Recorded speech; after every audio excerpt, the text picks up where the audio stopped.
오늘 말씀의 첫 번째 주제는 억지로입니다. 억지로. 내가 자랑함으로 어리석은 자가 되었거니와 너희가 억지로 나를 시켰느니라, 이렇게 말씀하고 계십니다. 다른 모든 것들은 우리가 자원함과 기쁨으로 해야 하는데 억지로 해야 할 것 하나가 있다라는 것입니다. 그것은 바로 자기를 자랑하는 것입니다. 자기를 자랑하는 것은 정말 억지로 해야 하는 것이다 라는 것입니다.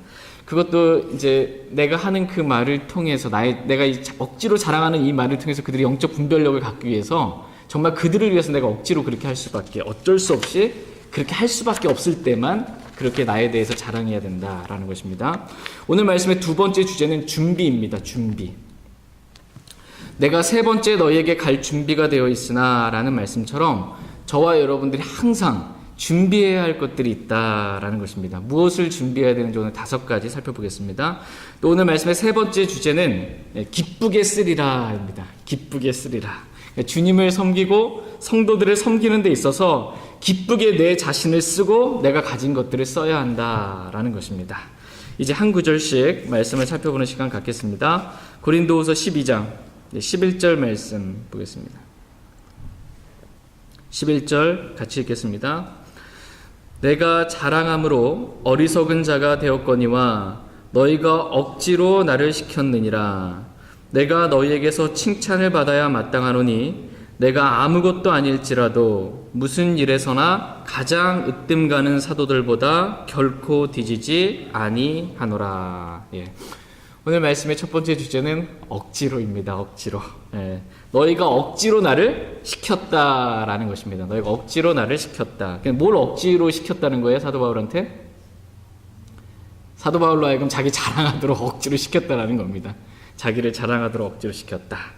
사도 바울은 자기에 대해서 정말 억지로 이렇게 자랑을 했습니다. 왜냐하면 내가 이렇게라도 해야 고린도 교회 성도들이 이 자신의 말을 듣고 영적으로도 조금이나마 분별할 수 있기 때문입니다. 만약 사도 바울이 아무 말도 하지 않고 자신에 대해서 아무 말도, 아무 변명도 아무 자랑도 하지 않고 있었더라면 고린도 교회 성도들은 영적인 분별력을 완전히 잃어버리게 되었을 것입니다. 그래서 진짜 사도 바울은 사도는 알아보지 못하고 밀어내고 거짓 사도요 속이는 일꾼은 이렇게 받아들이고 자신의 의의 사역자로 가장하는 사탄의 사역자들은 받아들임으로 말미암아 완전히 미혹될 수밖에 없었을 것입니다. 그러나 사도 바울이 자신에 대해 억지로 자랑함으로 그들을 진리로 이겨올 수 있게 되는 귀한 은혜를 입게 되었습니다. 내가 얼마나 놀라운 환상들과 계시들을 내가 경험했는지, 심지어 내가 셋째 하늘로 채워 올라가서 셋째 하늘의 수많은 그 영광과 이루 말할 수 없는 말씀을 주님으로부터 내가 들었는지 내가 억지로 그동안 내가 자랑할 수밖에 없었다라는 것입니다. 그래도 내가 이만큼 자랑했음에도 불구하고 너희가 잘 알아듣지 못하고 분별하지 못하기 때문에 내가 조금 더 억지로 자랑하는데 내가 사도들 간에 가장 으뜸 가는 사도들보다 내가 결코 뒤지지 않는다고 나는 억지로 자랑할 수밖에 없다라는 것입니다. 내가 내 입으로 한번 생각해 보세요. 사도 바울 자신의 입으로 이 12사도들 중에서 가장 으뜸 가는 사도들보다 내가 결코 뒤지지 못한다고, 뒤질 것이 없다라고 이렇게 말할 때 그 마음의 심정이 어땠을까요? 이런 말은 사도 바울이 평소에 하지도 않는 말입니다. 내가 누구랑 비교해서 내가 그들보다 못한 게 없다. 근데 지금 그런 말을 하고 있는 것입니다. 억지로 내가 이렇게 할 수밖에 없다라는 것입니다. 내가 지금 좋아서 이 말을 하고 있는 줄 아느냐라는 거예요. 내가 지금 좋아서 나에 대해서 이렇게 자랑하고 있는 줄 아느냐라는 거예요. 근데 진짜 억지로 하기 싫은데 어쩔 수 없이 내 영이 괴롭지만 내가 진짜 이렇게라도 너희가 분별하기 위해서 내가 어쩔 수 없이 말할 수밖에 없다라는 것입니다. 정말 이런 말을 할 때 이 영이 얼마나 괴로울까요? 자기를 자랑하면 안 되는데 이 성도들이 분별하기 위해서 억지로 할 수밖에 없는 그 영의 괴로움은 정말 이루 말할 수 없을 것입니다. 어쨌든 이렇게라도 말해야 너희들이 누가 진짜 사도인지 또 무엇이 진리인지를 너희가 분별할 수 있기 때문에 내가 이렇게 한다라는 것입니다. 우리는 여기서 우리가 억지로 해야 되는 일에 대해서 보게 됩니다. 우리가 억지로 해야 되는 일은 한 가지가 있어요. 딱 한 가지. 억지로 해야 될 일. 뭘까요? 자기를 자랑하는 건 진짜 억지로 마지못해 어쩔 수 없이 그렇게 해야 된다라는 것입니다. 다른 모든 것들은 주님을 섬기는 데 있어서, 성도들을 섬기는 데 있어서 다른 모든 것들은 자원함과 기쁨으로 해야 되지만 우리가 진짜 억지로 해야 될 것 하나가 있는데 그것은 바로 자기를 자랑하는 그 말이다라는 것입니다. 자기 자랑은 정말 어쩔 수 없을 때만 그렇게 억지로 해야 합니다. 이것이 성경적인 것입니다. 사랑은 자기를 뭐 한대요? 자랑하지 아니한다 그랬잖아요. 사랑은 자기를 자랑하지 않습니다. 사랑은 자기를 자랑하지 않는 것. 이거 내가 알면서도 내가 진짜 억지로 자랑할 수밖에 없을 때가 있다라는 것입니다. 그때가 바로 지금 사도 바울이 처했을 때와 같은 그때입니다. 고린도 교회 성도들이 거짓 사도를 교회 안에 받아들이고요, 속이는 일꾼을 따라서 함께 뭔가 일하겠다고 하고 자신을 의의 사역자로 가장한 사탄의 사역자들을 따라가고 있을 때 억지로 나를 자랑해서라도 그들을 분별해서 진리를 인정해감으로 주님께로 이끌어와야 된다라는 것입니다. 이러한 자기 자랑이 아닌 나머지는 자원함과 기쁨으로 이렇게 해야 합니다. 다 같이 고린도후서 9장 7절 말씀 보겠습니다.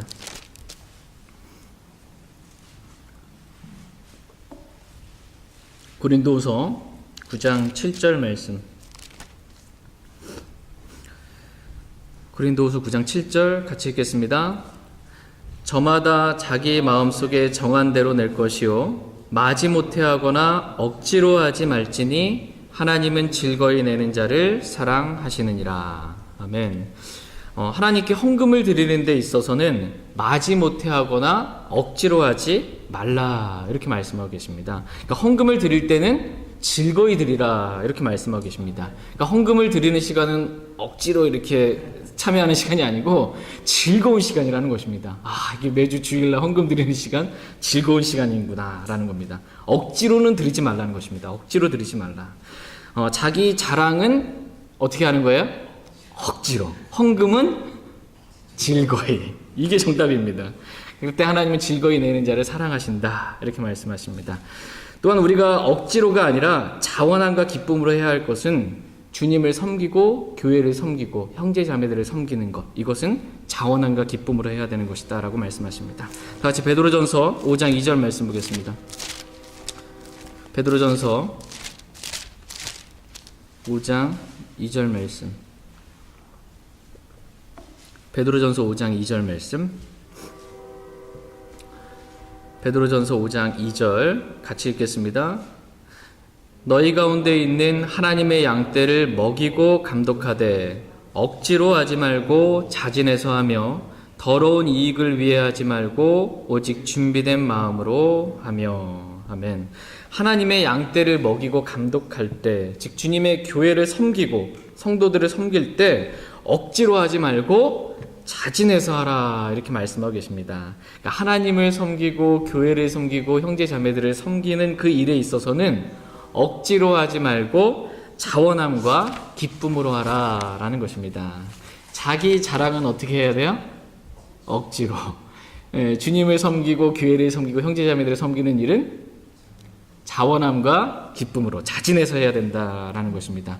저희 모두가 이렇게 내 자랑은 억지로, 진짜 어쩔 수 없을 때만, 또 주님을 섬기고 교회를 섬기고 형제 자매들을 섬기는 일에 있어서는 자원함과 기쁨으로 그렇게 할 수 있길 원합니다.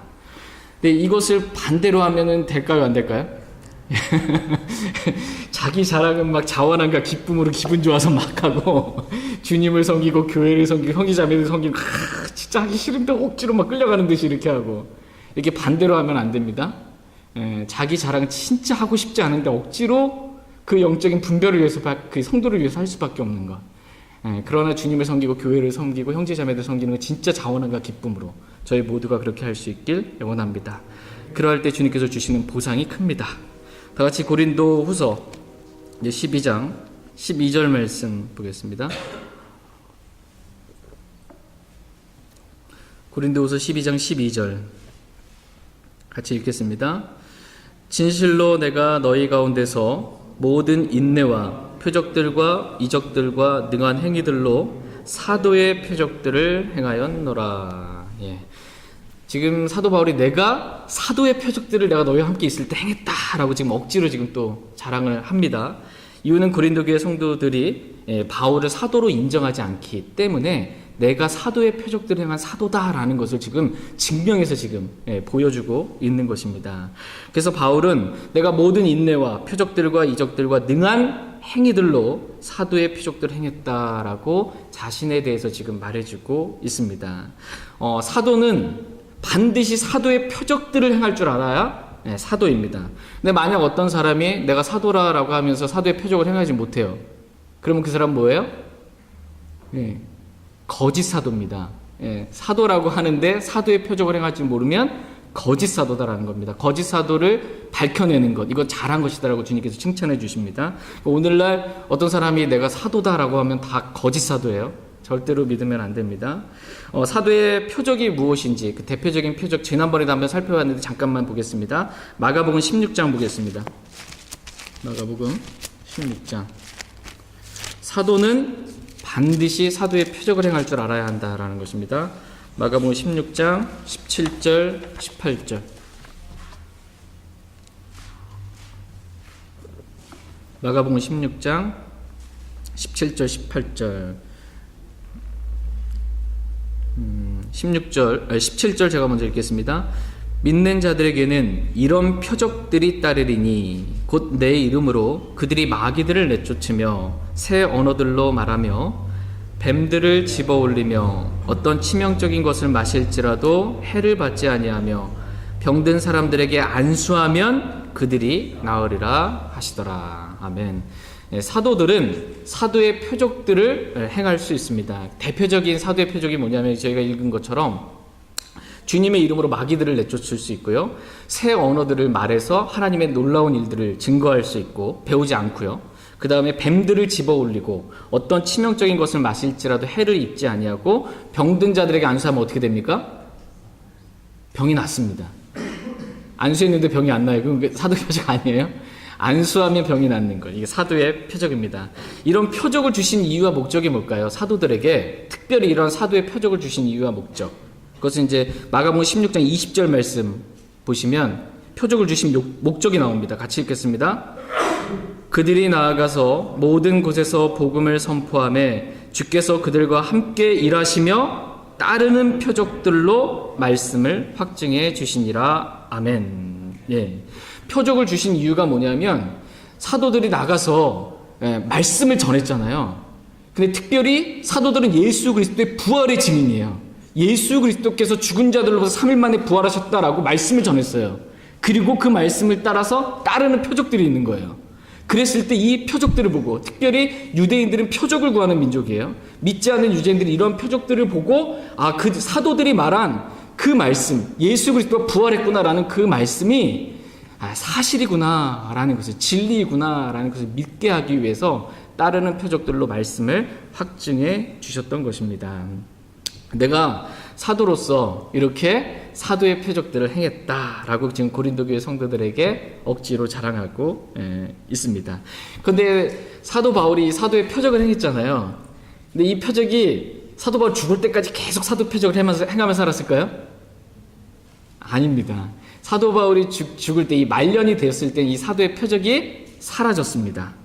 왜냐하면 초창기 때는 이 사도의 표적이 필요했지만 이미 표적이 드러났고 말씀이 이미 증거되었고 신약성경에 많은 부분들이 이렇게 기록되었기 때문에 이제는 표적이 아니라 기록된 말씀만으로도 충분하기 때문에 더 이상 사도의 표적을 통해서 주님이 일하시지 않는 것을 보게 됩니다.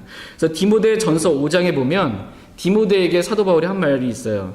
더 이상 물만 마시지 말고 내 위장과 자주 있는 병을 위하여 포도즙을 조금 쓰라. 이렇게 지금 사도 바울이 디모데, 나의 사랑하는 아들 같은 디모데한테 자주 않는 병을 위해서, 그 위장병을 위해서 지금 포도즙을 좀 써라. 약 처방을 좀 이렇게 해주고 있는 것입니다.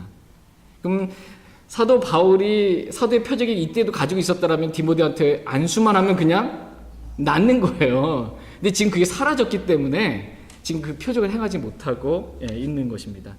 디모데후서 4장 말씀에서도 디모데후서는 사도 바울이 주님 만나기 얼마 직전 인생 말년에 지금 기록했는데 디모데후서 4장에 보면 자신과 함께 있었던 모든 사람들은 다 떠나가 버렸다는 것입니다.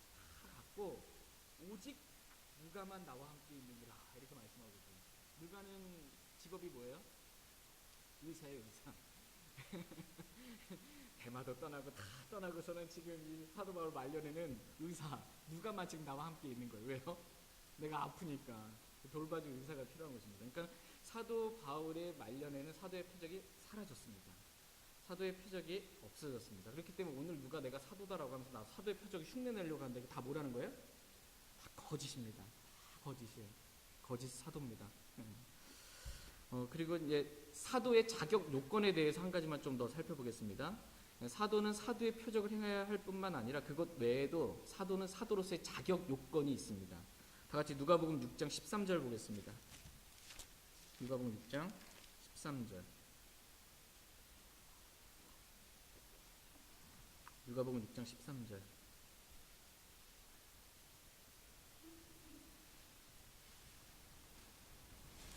누가복음 6장 13절 말씀 같이 읽겠습니다. 날이 밝음에 그분께서 자기 제자들을 부르사 그들 중에 12를 택하시고 또한 그들에게 사도라는 이름을 주시니라. 아멘. 지금 예수님께서 자기를 따르는 수많은 제자들 중에 12를 택하시고 그들에게 사도라는 이름을 주셨습니다. 지금 누가 사도라는 이름을 지금 주셨어요? 예수 그리스도께서 직접 사도라는 이름을 12명을 부르시고 택하셔서 그들에게 사도라는 이름을 주신 것입니다. 사도라는 이름의 뜻은 보냄을 받은입니다. 보냄을 받은 자라는 것입니다. 예수님도 하나님으로부터 이 세상에 보냄을 받았잖아요. 그래서 우리의 사도시다 이렇게 말씀하세요. 예수님에 대해서도 하나님께서 보내신 사도시다 이렇게 말씀하시고 예수님께서 제자들을 지금 이 세상에 보내는 거예요. 그래서 예수님께서 그들을 12를 택하셔서 그들을 사도라라는 이름을 주신 것입니다. 예수님 당시에 예수님을 따랐던 수많은 제자들이 있었지만 그 중에서 예수님께서는 12사람만 택하셔서 그들만 사도라고 하신 겁니다. 그들에게만 사도라는 이름을 주셨습니다. 가룟 유다도 사도였는데 가룟 유다는 예수님을 배반했잖아요. 그러고서는 이제 죽었잖아요. 그래서 이 가룟 유다를 대신해서 11명의 사도와 함께 12명의 사도로 불리게 된 한 사람을 택하기 위해서 지금 베드로가 자격 요건, 사도의 자격 요건에 대해서 사도행전 1장에서 지금 말씀해 주고 있습니다. 사도행전 1장 21절, 22절 보겠습니다. 우리와 함께 사도로 불릴 사람은 적어도 이런 사람이어야 한다는 것입니다. 이런 사람들 중에 예수님이 직접 택한 사람, 예수님이 택한 사람이 많이 사도될 수가 있다는 것입니다. 그 자격 요건이 뭔지 보겠습니다. 사도행전 1장 21절, 22절입니다. 21절 제가 읽겠습니다. 그러므로 주 예수님께서 요한의 침례로부터 시작하여 우리를 떠나 들려 올라가신 바로 그날까지 우리 가운데서 드나드시던 모든 때에 우리와 함께 다니던 이 사람들 중에서 반드시 하나를 임명하여 우리와 함께 그분의 부활을 증언할 증인이 되게 하여야 하리라. 아멘. 24절 보면 그들이 기도하며 이르되 모든 사람의 마음을 아시는 주여 주께서 이 두 사람 중에 누구를 택하셨는지 보여주사 라고 이렇게 주님이 택하신 분이 누구십니까? 누구입니까? 라고 이렇게 해서 주님의 택하신 분을 묻고 제비가 마띠아에게 이렇게 떨어져서 26절에 보면 그가 11사도와 함께 계수되니라 이렇게 말씀하고 계세요. 그러니까는 사도가 되는 자격 요건이 지금 뭐라고 말씀하고 있습니까? 사도가 되는 조건. 지금 여기서 보시면 침례인 요한 때부터 요한의 침례로부터 시작해서 예수님이 승천하실 때까지 우리와 함께 다니던 그 사람들 중에서 예수님이 택하신 사람, 이 사람만 사도가 될 수 있다라는 것입니다. 그러니까는 12명의 이 사도들, 11명의 사도들과 함께 따랐던 제자들의 무리들이 있어요. 요한의 침례부터 예수님 승천할 때까지 많은 무리들 가운데 그래도 예수님이 택하신 사람, 이 사람만 사도가 될 수 있다는 것입니다. 사도의 자격 요건은 예수님이 계셨을 때, 요한도 있었을 때, 요한의 침례부터 예수님 부활 때까지, 그러니까 승천 때까지 같이 있었던 사람들만 사도가 될 수가 있으니까 지금 그런 자격을 가진 사람이 있습니까? 없죠. 예수님 보지도 못했는데. 그러니까 지금 사도다라고 이렇게 말할 수 있는 사람이 지금은 없다라는 것입니다. 예수님께서 바울은 직접 주님 부르시고 택하셨어요. 그래서 사도 바울이 된 것입니다. 그런 사람만 될 수 있습니다. 다시 고린도후서 말씀으로 돌아와서 고린도후서 12장 13절 말씀 보겠습니다. 어쨌든 지금 사도가 없다라는 것입니다. 지금 사도라고 말하는 모든 사람들은 다 거짓 사도다라는 것입니다. 고린도후서 12장 13절 같이 읽겠습니다. 내 자신이 너희에게 짐이 되지 아니한 것을 빼고 너희가 다른 교회들보다 못한 것이 도대체 무엇이냐? 너희는 나의 이 잘못을 용서하라. 지금 이 말씀도요, 사도 바울이 억지로 지금 자기에 대해서 자랑하는 말 가운데 하나입니다.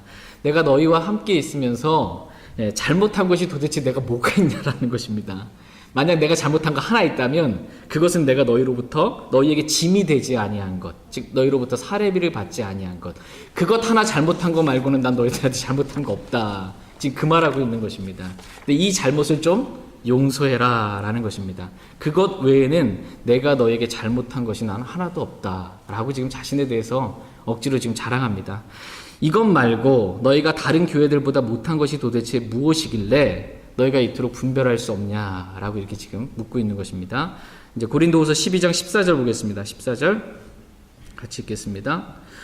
보라, 내가 세 번째 너희에게 갈 준비가 되어 있으나 너희에게 짐이 되지는 아니하리라. 나는 너희 재물을 구하지 아니하고 너희를 구하노니 자녀들이 부모를 위해 모아두지 아니하고 부모가 자녀들을 위해 하느니라. 아멘. 오늘 말씀의 두 번째 주제는 준비입니다. 준비. 내가 세 번째 너희에게 갈 준비가 되어 있으나 너희에게 짐이 되지는 아니하리라. 이렇게 말씀하고 있습니다. 그러니까 나는 너희에게 가서 너희를 만날 준비가 되어 있다라는 것입니다. 너희가 나를 밀어내고 나를 사도가 아니라고 말하고 앞에서는 예하고 뒤에서는 아니요 한다라고 하고 육신을 따르는 사람이다라고 나에 대해서 그렇게 수없이 공격해도 나는 너희에게 가서 너희를 만날 준비가 지금 되어 있다라는 것입니다. 그러니까 부모가 아무리 부려막심한 자녀라도 언제든지 돌아오면 맞을 준비가 되어 있는 것처럼 부모의 심정으로 나는 너희를 그렇게 만날 준비가 되어 있다라는 것입니다. 근데 보통 사람들은 어떻습니까? 어떤 사람이 나한테 뭐라고 안 좋은 말을 해요. 둘이 다퉜어요. 화평이 깨졌어요. 그럼 야, 좀 가서 화해해. 그러면은 좀 마음이 뒤틀어지면 뭐라고 그래요? 아직 난 만날 준비가 안 됐어. 아직 내 마음의 준비가 안 됐다고. 내가 그 사람 어떻게 내가 얼굴 볼 수 있겠냐고 지금 이 상태에서. 준비가 안 됐다는 거지. 사도 바울은 고린도 교회 성도들이 자기에 대해서 뭐라고 막 헌담을 해도 나는 너에게 세 번째 가서 내가 너희를 또 만날 준비는 난 항상 되어 있다라는 거예요. 내가 그만큼 사랑하기 때문에 내가 너희를 만날 준비가 되어 있다라는 것입니다. 이 말씀을 통해서 저와 여러분들이 항상 준비해야 될 것들이 무엇인지에 대해서 잠깐 살펴보도록 하겠습니다. 첫째, 저와 여러분들이 항상 준비해야 될 것, 그것은 복음을 전할 준비를 해야 합니다. 언제든지 항상 복음을 전할 수 있는 준비를 해야 한다라고 말씀하십니다. 다 같이 로마서 1장 15절 말씀 보겠습니다. 로마서 1장 15절 말씀. 항상 복음을 전할 마음의 준비를 갖고 있어야 합니다. 로마서 1장 15절 말씀. 로마서 1장 15절 같이 읽겠습니다. 그러므로 내 안에 있는 분량대로 나는 또한 로마에 있는 너희에게 복음을 선포할 준비가 되어 있노라. 사도 바울은 로마에 있는 사람들한테 누구한테든 항상 복음을 전할 준비가 되어 있었습니다. 저와 여러분들 역시 누구를 만나든지 항상 복음을 전할 준비를 갖추고 있어야 한다라고 이렇게 말씀하고 계십니다. 복음을 전할 준비를 갖추고 있으려면 복음 구절 항상 암송하고 있고 어디 있는지 잘 알고 있어야 돼요. 그리고 이 사람이 어떻든지 하나님이 허락만 해주시면 바로 전할 준비를 갖고 있어야 됩니다. 그래서 복음 구절하고 그 구절과 그다음에 내가 전할 준비, 이 마음을 항상 저희 모두가 갖출 수 있길 원합니다.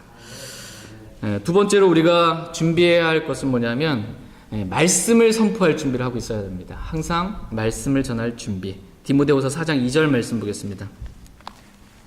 디모데후서 4장 2절 말씀.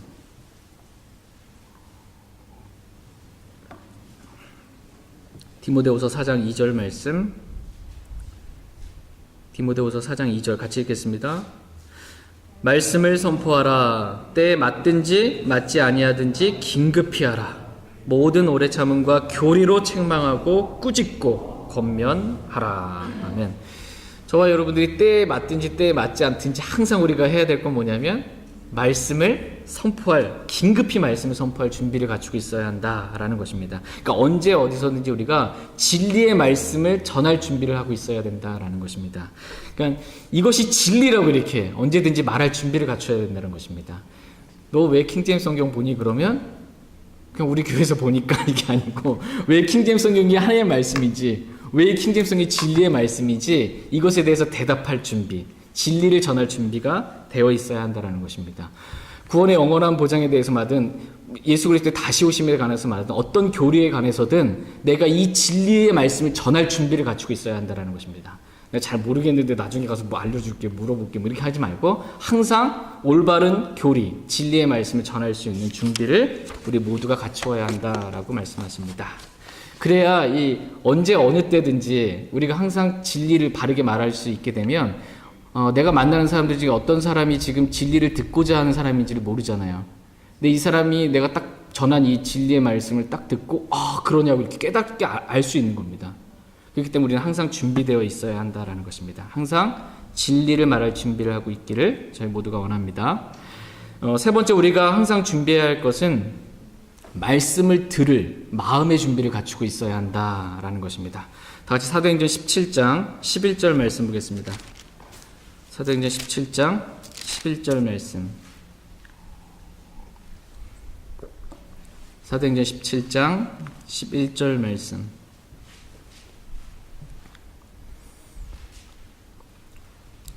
사도행전 17장 11절 말씀. 같이 읽겠습니다. 이들은 데살로니가에 있던 자들보다 더 고귀하여 온전히 준비된 마음으로 말씀을 받아들이고 그것들이 그러한가 하여 날마다 성경 기록들을 탐구함으로. 베레아 사람들은 이 말씀을 받아들일 이 마음의 준비가 항상 되어 있었습니다. 그래서 사도 바울이 말씀을 전할 때 그 말씀을 듣고 온전히 준비된 마음으로 그 말씀을 받아들이게 된 것을 보게 됩니다. 그리고 그것이 그러한가 하여 날마다 성경 기록들을 탐구했다라고 말씀하십니다. 이렇게 말씀을 받아들일 준비를 우리는 항상 이 마음의 준비, 말씀을 받아들일 마음의 준비를 항상 하고 있어야 한다라고 말씀하십니다. 그래야 주님께서 이렇게 오늘 나에게 무슨 말씀 주실지를, 내 양들은 내 음성을 들으며 나는 그들하고 그들은 나를 따르잖아요. 주님이 나에게 오늘 무슨 음성을 누구를 통해서 또는 말씀 시간에 어떻게 주실지 마음이 준비가 되어 있어야, 받을 준비가 되어 있어야 주님의 음성을 듣고 따라갈 수가 있습니다. 주님께서 저와 여러분들에게 주시고 싶은 말씀이 있으세요. 주시고 싶은 말씀. 그런데 내가 마음에 주님의 음성을 들을 준비가 되어 있지 않으면 주님이 뭐라고 말씀하셔도 그냥 지나치게 됩니다. 그래서 항상 여러분이 교회에 올 때 마음은 어떻게 해야 합니까? 그냥 막 힘들게 어렵게 막 이렇게 입신 가운데 막 계속 온 게 아니고 준비된 마음으로 와야 된다는 거예요. 준비된 마음으로. 온전히 말씀을 받을 준비를 하고 와야 된다라는 것입니다. 또 누군가 교제할 때도 어떻게 해야 돼요? 내가 해준 말만 생각하지 말고 내가 저 자매 저 형제 뭐 알려줘야지라고, 내가 진리를 알려줘야지, 뭘 알려줘야지, 내가 말할 것만만 생각하지 말고 주님께서 교제 가운데 저 형제를 통해서 나에게 오늘 무슨 말씀을 하실까라고 겸손한 마음으로 준비되어 있어야 된다는 것입니다. 그래야 누가 무슨 말을 해도 이게 주님의 음성이구나, 나를 향한 주님의 뜻이구나 라는 것을 겸손하게 내가 듣고 아멘 할 수 있습니다. 그러면 주님의 따르는 삶이 이루어질 수 있습니다. 저희 모두가 이렇게 언제 어느 때든지 항상 주님의 말씀을 들을 수 있는 겸손한 마음을 준비할 수 있기를 원합니다. 네 번째로 우리가 항상 준비해야 할 것은 선한 일을 할 수 있는 준비를 해야 합니다. 선한 일을 할 수 있는 준비. 다 같이 디도서 3장 1절 말씀 보겠습니다. 디도서 3장 1절. 디도서 3장 1절 말씀 보겠습니다. 디도서 3장 1절 같이 읽겠습니다. 그들이 명심하여 정사들과 권능들에게 복종하며 행정관들에게 순종하며 모든 선한 일을 하도록 준비하게 하며. 아멘. 우리는 국가에서 세워주신 이 정사들과 권능들에게 복종하며 행정관들에게 순종해야 합니다. 또한 우리는 모든 선한 일을 하도록 준비되어 있어야 한다, 이렇게 말씀하고 계십니다. 우리가 이렇게 항상 언제든지 선한 일을 할 준비가 이렇게 딱 되어 있으면 언제든지 이렇게 선한 일을 행할 수 있습니다. 구원받은 그리스도인들을 가리켜서 그리스도 예수님 안에서 선한 행위를 하도록 창조된 자들이다 라고 에베소서 2장 10절에서 말씀하고 계세요. 그러니까 구원받은 저와 여러분들은 어떻게 창조된 자들이래요? 뭘 하기 위해서? 선한 일들을 행하도록, 선한 행위를 하도록 창조된 자들이다, 이렇게 말씀하십니다. 그러므로 우리가 하나님의 사람으로 완전하게 되어 모든 선한 일에 철저히 갖추어지기 하기를 하나님은 원하세요. 그래서 우리에게 성경 기록들을 주셨습니다. 그만큼 우리는 항상 선한 일을 행할 준비를 갖추고 있어야 한다라는 것입니다. 그래서 우리가 선한 일을 행하잖아요. 그럼 하나님께서 그 행한 것을 통해서 영광을 받으십니다. 근데 여기서 선한 일이라고 했을 때 세상 사람들이 보는 일반적인 그 선한 일 당연히 그렇게 포함되겠죠. 그런데 여기서 선한 일이라고 했을 때 디모데전서 3장에 보면 남자가 감독의 직무를 사모하면 선한 일을 사모한다는 이 말은 참된 말이도다 라는 말씀처럼, 그러니까 주님을 섬기는 일이 선한 일이에요. 주님을 섬기고자 하는 일, 이게 선한 일입니다. 그러니까 형제는 언제든지 주님께서 부르셔서 감독으로 또는 집사로 이렇게 부르셔서 하면 내가 항상 준비되어 있어야 된다는 것이고, 자매는 주님께서 나에게 무슨 일을 시키든지 내가 그것을 행할 선한 마음의 준비, 선을 행할 준비를 갖추고 있어야 된다라는 것입니다. 저희 모두가 이렇게 항상 선한 일을 행할 그러한 준비를 갖추길 원합니다.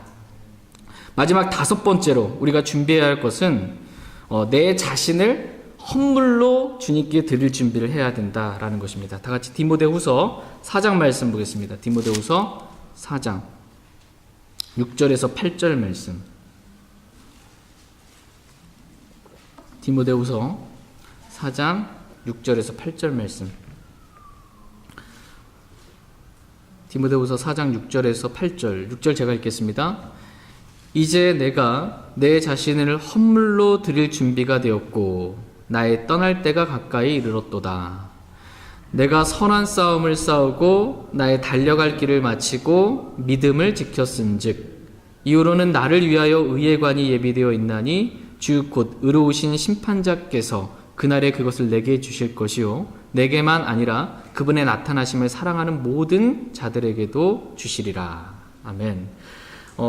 사도 바울은 언제든지 자기 자신을 헌물로 드릴 준비가 되어 있었다라고 이렇게 고백하고 있습니다. 그러니까 저와 여러분들 역시 언제나 우리 자신을 주님께 헌물로 내어드릴 준비가 되어 있어야 한다라는 것입니다. 그러니까 언제든지 우리 자신을 헌신할 준비가 되어 있어야 한다라는 것입니다. 하나님께서 나에게 뭘 하라고 명령하시든지 언제든지 내 자신을 헌물로, 살아있는 희생물로 드릴 준비가 되어 있어야 합니다.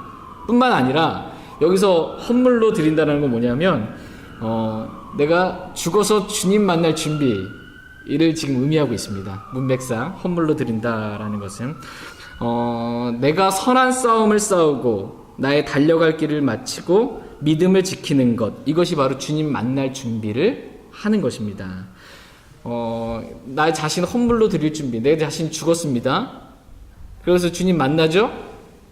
그럼 주님 만날 준비를 지금 해야 된다라는 건데, 주님 만날 준비가 그냥 나 구원 받았으니까 나 주님 만날 준비 됐어, 이게 아니라는 거예요. 주님 만날 준비를 한 사람의 특징, 주님을 만날 준비를 한 사람의 모습은 어떤 거냐면 선한 싸움을 싸우는 거예요. 선한 싸움을 싸우고 나의 달려갈 길을 마치고 믿음을 지켰은즉, 이것이 내가 주님을 만날 준비, 내 자신을 헌물로 주님께 드릴 준비를 하고 있는 사람의 모습이다라는 것입니다. 그런데 나는 구원받았으니까 하면서 믿음의 선한 싸움도 싸우지 않고 주님이 나에게 하라고 명령하신 마이 웨이, 마이 코스가 있는데 내 코스도 다 달려가지도 않고 딴짓하면서 놀다가 또 믿음을 지키지도 않고 이러고 있으면서 그래도 난 구원받았으니까 난 좀 언제도 주님 만날 준비되어 있어, 이렇게, 이건 주님 만날 준비 한 사람이 아니다라는 겁니다. 이거는 언제든지 정말 믿음의 선한 싸움을 싸우고 나의 달려갈 길을 내가 끝까지 다 신실하게 그걸 마치고 그 다음에 내가 믿음을 지켜서 주님 만나서 그리스도 심판석 앞에 섰을 때 회개 보고할 준비가 되어 있는 사람, 이 사람이 주님 만날 준비를 한, 자신을 주님께 헌물로 드릴 준비를 한 사람이다 라고 말씀하십니다. 저희 모두가 이렇게 언제든지 주님 만날 준비, 그래서 그리스도의 심판석 앞에 섰을 때 언제든지 회개 복용할 수 있는 그 준비를 늘 갖추며 살 수 있길 원합니다. 다 같이 고린도후서 12장 15절 말씀 보겠습니다. 고린도후서 12장 15절 말씀. 고린도후서 12장 15절 말씀. 같이 읽겠습니다. 너희를 더욱 넘치게 사랑할수록 내가 덜 사랑받는다 할지라도 나는 너희를 위하여 가진 것을 매우 기쁘게 쓰고 나 자신을 쓰리라. 아멘. 오늘 마지막 세 번째 주제는 기쁘게 쓰리라입니다. 기쁘게 쓰리라. 너희를 더욱 넘치게 사랑할수록 내가 덜 사랑받는다 할지라도 나는 너희를 위하여 가진 것을 매우 기쁘게 쓰고 나 자신을 쓰리라 라고 지금 사도 바울은 고백하고 있습니다. 저와 여러분 역시 영혼들을 위해서 우리가 가진 모든 것을, 그것이 시간이든 물질이든 몸이든 우리 자신을 기쁘게 쓸 수 있기를 원합니다. 이렇게 기쁘게 쓰는 사람은 주님 오셨을 때에 받게 될 보상이 매우 큽니다. 저와 여러분을 가리켜서 성경은 선한 청지기라고 말씀하고 계세요. 선한 청지기. 청지기는 어떤 사람입니까? 청지기는 주인으로부터 뭔가를 받아서 그것을 제때에 알맞게 쓰는 사람입니다. 이 사람이 청지기입니다. 그런데 이 악한 청지기 있잖아요. 이 악한 청지기는 주인으로부터 받을 건 다 받았어요. 그런데 쓸 때 안 써요. 이게 안 쓰고, 마태복음에 보면은 그 달란트 비유 나오잖아요. 마태복음 20에 보면 달란트 비유 나오는데, 주인으로부터 이 악한 청지기가 1달란트를 이렇게 받았어요. 근데 그걸 써야 되는데 이걸 안 쓰고 땅에 파서 묻어놓는 겁니다. 안 쓰고, 받아놓고 안 쓰고 있어요. 주인으로부터 받은 돈을 써야 되는데 쓰지 않고 모아두기만 한 것입니다. 그랬더니 주인이 와가지고 뭐라고 그랬습니까? 이 악하고 게으른 종아 라고 이렇게 책망받게 되는 것을 보게 됩니다. 그러니까 왜 써야 하는데, 내가 준 거 써야 하는데 왜 그거 안 쓰고 그냥 혼자 잘 모아놓기만 했냐라는 거예요. 써야 하는데. 청지기는 주인으로부터 받은 것을, 주인으로부터 받아서 그 받은 것을 자꾸 써야 합니다. 그걸 잘 쓰는 거예요. 이 잘 쓰는 사람이 청지기다라는 것입니다. 그러니까 주님을 섬기는 일에, 형제 자매들을 섬기는 일에, 교회를 섬기는 일에 주님으로부터 받은 것을 아낌없이 기쁘게 쓸 줄 알아야 한다라는 것입니다. 그리고 다 써놓고 나서 또 청지기는 뭐 해야 돼요? 주님 앞에 가서 또 달라고 그래야 된다는 거예요. 제가 다 썼습니다. 주님이 주신 거 주세요. 근데 주님한테 갔더니 너 그렇게 너 그거 벌써 다 썼냐라고 또 혼내는 게 아니고 주님은 잘했다라는 겁니다. 계속 주님은 준다라는 거예요. 계속 받아서 잘만 쓰면 된다라는 거예요. 주님은 계속 무한대로 주시니까. 이게 저와 여러분들이 해야 될 일이다라고 말씀하고 계십니다. 이렇게 주님과 교회와 영혼을 위해 잘 쓰는 사람, 이 사람은 주님 오셨을 때 잘하였도다, 선하고 신실한 종아라고 칭찬을 받고 많은 것을 다스릴 치르자로서 보상을 받게 될 것입니다. 저희 모두가 이렇게 주님을 위해, 또 교회를 위해, 영혼들을 위해 우리가 가진 것을 기쁘게 쓸 수 있길 원합니다. 잠언 19장 17절 말씀 보겠습니다. 잠언. 어떻게 좀 쓰는 게 아까우세요? 기쁘게 쓰리라는데 잠언 19장 17절. 주님을 위해 쓰는 거 아깝지 않다라는 겁니다. 형제 자매들을 위해, 교회를 위해 쓰는 거 아깝지 않다. 심지어 가난한 자들을 위해 쓰는 것도 아깝지 않다. 잠언 19장 17절 말씀 보겠습니다. 잠언 19장 17절 같이 읽겠습니다.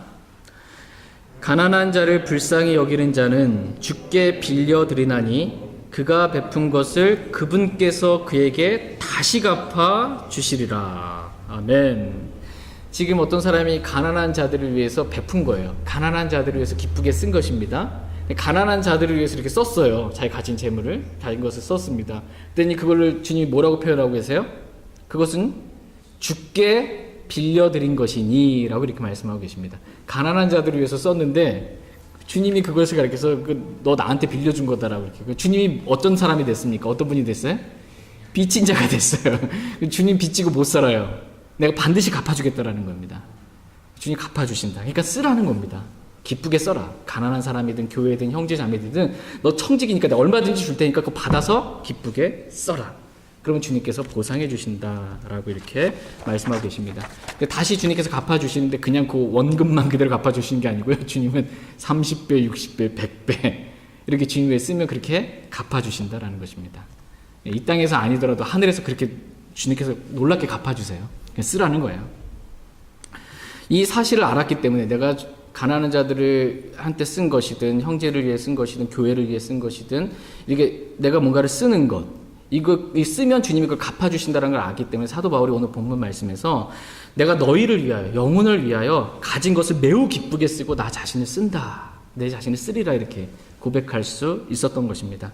저희 모두가 이렇게 주님을 위해 또 영혼을 위해 교회를 위해 아낌없이 우리의 가진 모든 것을 다 쓸 수 있길 원합니다.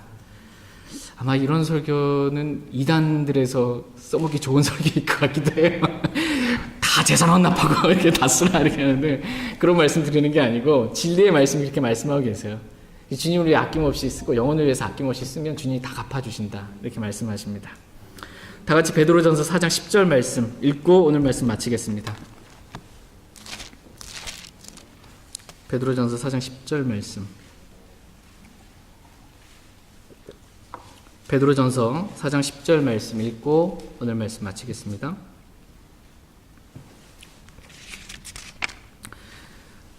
베드로전서 4장 10절 같이 읽겠습니다. 각 사람이 선물을 받은 대로 하나님의 여러 가지 은혜를 맡은 선한 청지기로서 서로 그 선물을 써서 섬기라. 아멘. 각 사람이 여기서 구원받은 모든 그리스도인, 저와 여러분들을 말씀하십니다. 저와 여러분들이 하나님부터 선물을 받았어요. 구원이라는 선물도 받았고 성령님이라는 선물도 받았고 우리가 가진 모든 것들이 다 주께서 주시지 않으면 받을 수 없는 선물들이라고 이렇게 말씀하고 계십니다. 우리가 주님으로부터 선물들을 받았습니다. 그래서 각 사람이 선물을 받은 대로 하나님의 여러 가지 은혜를 맡은 선한 청지기로서 서로 어떻게 하라고 말씀하고 계세요? 서로 그 선물을 써서 섬기라 이렇게 말씀하고 계세요. 서로 그 선물을 써서 섬기라 이렇게 말씀하고 계십니다. 저는 선물은 안 쓰고요. 그냥 섬기면 안 돼요. 이건 땅에 묻어두고 이거 아니고 주님이 주신 그 선물을 받았고요. 그것을 써서 그것을 섬기라 이렇게 말씀하고 계십니다. 써서 섬기되 억지로 마지못해 그렇게 섬기는 것이 아니고 기쁘게 그것을 써서 섬기라라고 말씀하십니다. 저희 모두가 이렇게 기쁘게 주님께서 우리에게 주신 모든 선물을 다 써서 주님을 섬기고 교회를 섬기고 영혼들을 섬길 수 있길 원합니다. 아멘이 안 되십니까? 네, 별로 아직도 아까워. 하여튼 아깝지 않게 주님께 다 쓰면요 주님이 다 갚아주세요. 다 갚아주십니다. 주님 오셨을 때 저희가 잘하였도다 착하고 신실한 종아 내가 적은 것을 신실하였은즉 내가 너를 많은 것을 다스릴 치리자로 삼으리니 너는 내 주인의 기쁨에 동참하라 라는 귀한 말씀을 저희 모두가 다 들을 수 있길 원합니다. 오늘 들으신 말씀 기억하시고 이제 개인적으로 주님 앞에 나아가 기도하는 시간 갖도록 하겠습니다.